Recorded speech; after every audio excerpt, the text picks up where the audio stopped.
Ayan, papasok na naman tayo. Eto, traffic na naman sa daan. Diba? Pagka umaga-umaga ang traffic. Sana hindi sila nagbebenta ng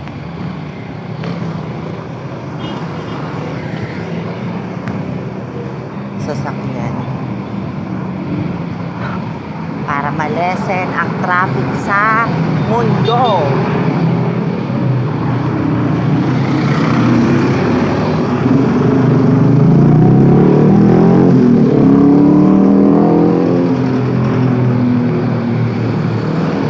Eto na.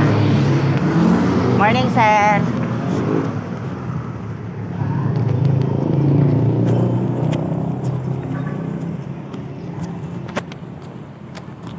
Ay, nako. Eto na nga. Nandito na.